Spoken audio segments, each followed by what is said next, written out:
Nagaa waaqayyo isiniif haa ta'u. Hordoftoota keenya bakka jirtanitti warreen amantii biraatis nageenyi rabbii isiniif haa ta'u bakka jirtan hunda. Nagaa keessanii fayyaadha ilmaan Oromoo hundumti keessanii ani nagaa fuuti. Galata waaqayyo baga nagaa keessan taatanii har'a gaawwan dhufe keessaa fi Oromoo ko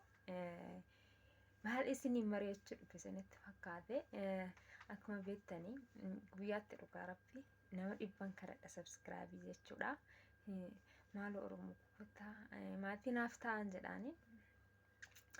gara mamoolle jedhan isin deebisan in haartummoo beektaa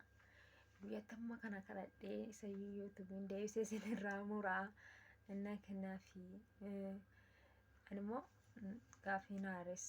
gaafii jireenya biyya Oromoonatti jabaates gaafii madaames asitti illee dhufee boqodhaa jedheetanii isin immoo subscribe gootanii nama guddistanii nama jajjabeessitanii maaliif akka ta'e hin beeknu waliif hiyyaannu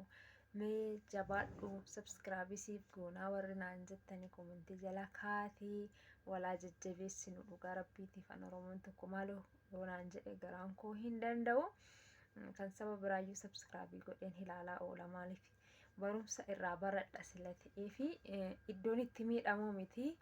iddoon itti baradha sila ta'ee fi isin immoo subscribe godhaatii walaa jajjabeessinuun isiniin jedhaa obboleessii keetiif obboleettiin kee bakka gaarii tokko yoo oolan itti gammaddu malee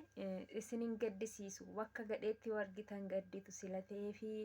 jabaadhaatii wal jajjabeessaatii walaa jajjabeessinuun isiniin jedhaa na jajjabeessa subscribe naaf godhaatii jabaadhu hojjedhu jalqaba kana akkasuma warri jettan yaada keessan azala kaatii anillee jabaadha isiniin jedhaa burummoo jaarsa kun firaankii isinii godha dhugaa firaankii isinii godha inni amma hojiidha sila ta'eef yeroo inni hojiidhaa dhufe buru firaankii irratti dalagaanii isarratti jechuudha. Kanaaf in ilaaltu isinillee jabaadha isiniin jedha Oromoo kiyyaa isiniin jaalladha hundumti keessanii bakka jirtanitti nagaa fayyaa naaf turaa isiniin jedha hundumti keessan.